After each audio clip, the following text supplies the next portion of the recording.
નમસ્કાર, ડીટવાસ સાયન્સમાં તમારું સ્વાગત છે। આજે આપણે કેમેસ્ટ્રીના પ્રેક્ટિકલ શીખીશું। સૌથી પહેલાં આપણે સાધનોનો પરિચય હું તમને કહી દઉં। જુઓ, આપણી સમક્ષ જે આગળ મૂકેલી છે આ લોખંડનું સ્ટેન્ડ છે એને આપણે કહીશું બ્યુરેટ સ્ટેન્ડ।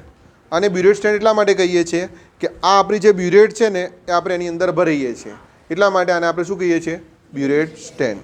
પછી આ ટાઈપનું જે નળાકાર છે પાત્ર, આને આપણે બીકર કહીશું। બીકરને બીકર કેમ કહેવાય? કારણ કે અહીં આગળની બાજુ બીક છે એટલે ચાંચ છે, માટે આપણે આને શું કહીશું? બીકર, બરાબર।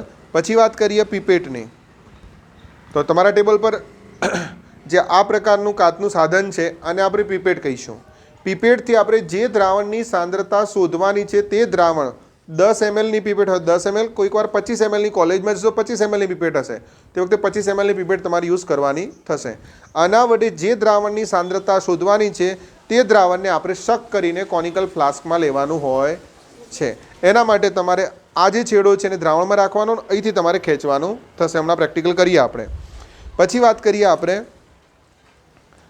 આ જે છે આપણે શુદ્ધ ગુજરાતી ભાષામાં આપણે આને નારચું કહેતા, પણ આપણે કેમેસ્ટ્રીની ભાષામાં આને કહીશું ફનેલ, બરાબર। આ કાચની ફનેલને ઉપરની બાજુ આ રીતે મૂકી અને પછી તમારે જે દ્રાવણની સાંદ્રતા જાણતા હોય તેને તમારે બ્યુરેટમાં ભરવાનું થાય છે।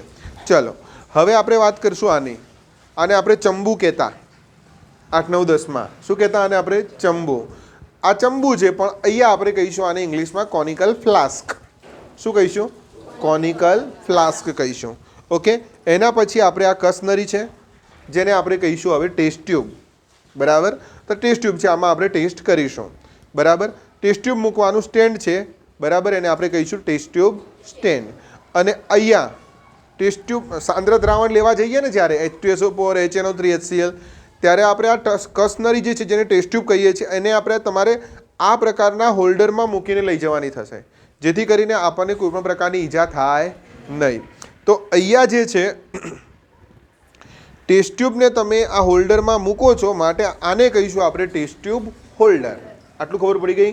ચલો, હવે એના પછી જ્યારે ડ્રોપ વાઇઝ દ્રાવણ લેવાનું હશે ને ત્યારે આપણે આ ડ્રોપરનો ઉપયોગ કરીશું। કોઈપણ ટેસ્ટમાં તમારે એક ડ્રોપ દ્રાવણ ઉમેરવાનો હોય ત્યારે આપણે ડ્રોપરનો ઉપયોગ કરીશું, ઓકે। આ થઈ ગયો આપણો બેઝિક સાધનનો પરિચય। Is it clear? ડન।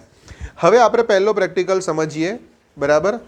પહેલા પ્રેક્ટિકલની અંદર આપણે KMnO4નું દ્રાવણ તમને આપેલું હશે, એટલે KMnO4નું KMnO4નું દ્રાવણ તમને આપેલું છે, તેની મદદથી તમારે ઓક્ઝેલિક એસિડ અથવા ફેરસ એમોનિયમ સલ્ફેટ આ બેમાંથી કોઈ એક દ્રાવણ તમને પરીક્ષામાં આપેલું હશે, તેની સાંદ્રતા તમારે શોધવાની થશે। તો તમને અહીંયા બે દ્રાવણ આપ્યા છે। આ જે રંગીન દ્રાવણ તમને જે દેખાઈ રહ્યું છે જાંબલી રંગનું, બરાબર છે, જાંબુડિયા રંગનું, અને KMnO4 કહીશું, જેને કહીશું પોટેશિયમ પરમેંગેનેટ। આ પોટેશિયમ પરમેંગેનેટના દ્રાવણની મદદથી આપણે ઓક્ઝેલિક એસિડ અથવા ફેરસ એમોનિયમ સલ્ફેટ, હાલ તમને જે આપેલો છે ફેરસ એમોનિયમ સલ્ફેટ છે, જેની મદદથી આપણે આખો પ્રેક્ટિકલ કરવાના છીએ। અને અહીં આપણે મંદ H2SO4 રાખેલું છે તૈયાર, જે આપણે દ્રાવણમાં ઉમેરવાનું છે, ઓકે। અને આ છે આપણું ફેરસ એમોનિયમ સલ્ફેટ। ત્રણેય વસ્તુ થઈ ગઈ તૈયાર। ચલો, હવે સૌથી પહેલાં આપણે પીપેટ વડેથી એ દ્રાવણને લઈશું। તો આપણે પીપેટ વડેથી 10 ml લઈશું। ખાસ ધ્યાન રહે, એટલું જોરથી નહીં ખેંચવાનું કે પછી મોઢામાં આવી જાય, અને એટલું ધીમેથી નહીં ખેંચવાનું કે આવે નહીં, બરાબર। તો ધીમે ધીમે જો હું કેવી રીતે ખેંચું છે તમને શીખવાડું। થોડુંક ઉપર આવે એટલે ઉપરથી અંગૂઠાથી દબાઈ દઈશું, પછી ધીમે ધીમે ધીમે ધીમે અમે 10 વર્ષથી પ્રેક્ટિકલ કરીએ છીએ એટલે આ કાપો આવશે એટલે ખબર પડી જશે। જે નીચેનો ભાગ કાપા સુધી આવે ને એટલે પછી દબાઈને તમારે એને કોનિકલ ફ્લાસ્કમાં લઈ લેવાનું છે। તો આ થઈ ગયું તમારું કોનિકલ ફ્લાસ્કની અંદર ફેરસ એમોનિયમ સલ્ફેટનું દ્રાવણ આવી ગયું। Is it clear? ચલો, આ ફેરસ એમોનિયમ સલ્ફેટના દ્રાવણ આવી ગયું છે, એમાં હવે આપણે અડધી ટેસ્ટ ટ્યુબ H2SO4 ઉમેરવાનું છે। તો H2SO4 લેવા માટે આવો તમે ત્યારે આ રીતના ટેસ્ટ ટ્યુબ હોલ્ડરની અંદર ટેસ્ટ ટ્યુબ મૂકીને આવવાનું। તો આપણે અડધી ટેસ્ટ ટ્યુબ મંદ H2SO4 ઉમેરી રહ્યા છીએ। આ ઉમેરી દીધું।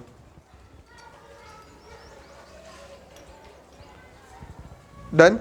હવે ખાસ ધ્યાન રહે, આ જે આપણે 0 કરીએ છીએ ને, આ 0 તમારી આંખની સમક્ષ ક્ષિતિજ હોવું જોઈએ। આમ ઉપરથી જોઈશું તો પણ ખોટું રીડિંગ આવશે, નીચેથી જોઈશું આમ તો પણ ખોટું રીડિંગ આવશે. એટલે હું આને સહેજ ઉપર કરું છું, બરાબર, જેથી કરીને મારી આંખની સમક્ષ ક્ષિતિજ રહે. ઓકે, ચલો ડન. જો આમાં સહેજ ફેરફાર આવ્યો. નીચેથી જોયું તો સહેજ વધારે દેખાતું હતું, ઉપરથી જોયું હતું ને તો રંગીન દ્રાવણમાં ઉપરની લાઈન જોવાય, બરાબર, અને રંગવિહીન દ્રાવણ હોય ને તો આમ અર્ધચંદ્રાકાર બને. એ વખતે તમારે નીચેની લાઈન જોવાની. ચલો, આ કોનિકલ ફ્લાસ્કમાં શું શું લીધું? પીપેટથી એક દ્રાવણ લીધું. શું નામ હતું એનું? Ferrous ammonium sulphate. એમાં શું ઉમેર્યું? H2SO4. હવે શું ઉમેરીશું? KMNO4.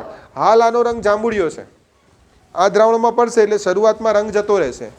પછી થોડાક સમય પછી તમને આછો ગુલાબી રંગ, જેમ જેમ ઉમેરતા જઈશું આછો ગુલાબી રંગ આવે એટલે આપણો પ્રેક્ટિકલ પૂરો. જુઓ કેવી રીતના ઉમેરવાનું છે હું તમને શીખવાડું. આ કોકને સહેજ દબાવશો ને એટલે ડ્રોપ વાઇઝ દ્રાવણ પડશે. જુઓ ડ્રોપ વાઇઝ દ્રાવણ પડે છે, તો જેમ જેમ દ્રાવણ પડે ને એમ ગુલાબી રંગ આવશે. થોડોક હલાવશો એટલે ગુલાબી રંગ જતો રહેશે.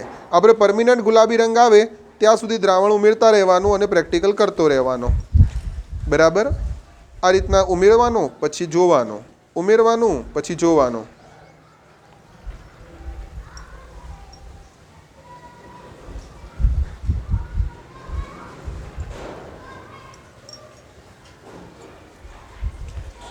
તો જુઓ ધીમે ધીમે આવે છે, જાય છે, આવે છે, જાય છે, આ રીતનું કામ થાય છે. હવે જુઓ પરમિનન્ટ થોડાક 2 ડ્રોપ્સ વધારે પડી ગયા, બરાબર, એટલે થોડોક ડાર્ક કલર આવી ગયો, બરાબર. 1 ડ્રોપ્સ ઓછું પડ્યું હોત તો પરમિનન્ટ તમને લાઇટ પિંક રંગ જોવા મળત, બરાબર, આછો ગુલાબી રંગ તમને જોવા મળે. આ થઈ ગયું તમારું રેડોક્સ અનુમાપન. આ રેડોક્સ અનુમાપનમાં જે સમીકરણ છે, રેડોક્સ સમીકરણ, એ સમીકરણ તમારે તૈયાર કરીને જવાનું, એના પણ માર્ક્સ છે, બરાબર. પછી તમારે લખવાનું થશે આખું અવલોકન. તો તમારે લખવાનું થશે કોનિકલ ફ્લાસ્કમાં શું લીધું, તો કોનિકલ ફ્લાસ્ક, એની સામે લખવાનું ઓક્ઝલિક એસિડ હોય તો ઓક્ઝલિક એસિડ, અને ફેરસ એમોનિયમ સલ્ફેટ હોય તો ફેરસ એમોનિયમ સલ્ફેટ 10 ml વત્તા H2SO4. બ્યુરેટમાં શું લીધું? KMNO4. તમને જે તે સમયે જે સાંદ્રતા આપેલી હોય તે માનો 0.01 મોલર, 0.05 મોલર, તો જે આપેલી હોય 0.01 મોલર KMNO4, 0.005 મોલર KMNO4, જે સાંદ્રતા તમને આપેલી હોય કાપલીમાં એ સાંદ્રતા તમારે લખવાની થશે, બરાબર. એના પછી આવશે સૂચક. તો સૂચક આપણે કોઈ બહારથી એડ કર્યો નથી, કારણ કે KMNO4 અહીંયા પોતે સ્વયં સૂચક છે. KMNO4ના રંગ પરિવર્તનના આધારે જ આપણે પ્રેક્ટિકલ નક્કી કરીએ છીએ. Is it clear? ઓકે, આટલું લખ્યા પછી લખવાનું થશે રંગ પરિવર્તન. તો રંગ પરિવર્તન કયામાંથી કયો થયો? પહેલાં કોઈ રંગ હતો ના, તો આપણે કહીશું રંગ વિહીન. એમાંથી કેવો થયો? આછો ગુલાબી. તો રંગ પરિવર્તન રંગ વિહીનમાંથી આછો ગુલાબી. પછી તમારે આખો જે આપણે લેબ મેન્યુઅલ પ્રમાણે આપેલું છે ને એમાં જે કોષ્ટક છે કોષ્ટક દોરવાનો થશે. હાલ મારે અહીંયા 5 રીડિંગ આવે છે, બની શકે તમારે પ્રેક્ટિકલ એક્ઝામમાં 10 રીડિંગ પણ આવે, 11 પણ આવે. જે રીડિંગ આવતું હોય તમારે પાયલોટ રીડિંગમાં લખવાનું થશે, અને એના પછી તમારે 3 રીડિંગ લઈ અને પ્રેક્ટિકલ પૂરો કરવાનો થશે. જે રંગ આવે, જે પ્રેક્ટિકલના સાહેબ હોય તમારે એમને બતાવવાનો થશે. ટોટલ 17 માર્ક્સ આ પ્રેક્ટિકલના હોય છે. તમારે પાયલોટ રીડિંગના 10 માર્ક્સ હોય છે, બાકીના ગણતરીના અને લેખનના બીજા 6 માર્ક્સ હોય છે. આ રીતના કરો એટલે તમારો પ્રેક્ટિકલ પૂરો થાય. તમને દરેકે દરેક સાધનનો પરિચય પૂછી શકે. પછી આમાં પૂછશે કે આમાં ઓક્સિડેશન કરતા કોણ છે, તો જેને ઓક્સિડેશન કર્યું તે શું કહેવાય? ઓક્સિડેશન કરતા. તો ઓક્સિડેશન કરતા તરીકે કોણ છે? પ્રબર KMNO4, બરાબર. તો રિડક્શન કરતા તરીકે કોણ થયું? ફેરસ એમોનિયમ સલ્ફેટ, બરાબર. ફેરસ એમોનિયમ સલ્ફેટમાં Fe+2 હોય, તેનું ઓક્સિડેશન થઈને Fe+3 થાય. અને KMNO4 છે, એ KMNO4માં Mnનો ઓક્સિડેશન અંક +7 હોય, એનું રિડક્શન થઈને બને Mn+2, અને Mn+2નો આપણને ગુલાબી રંગ જોવા મળે છે. Title clear? Okay, thank you so much.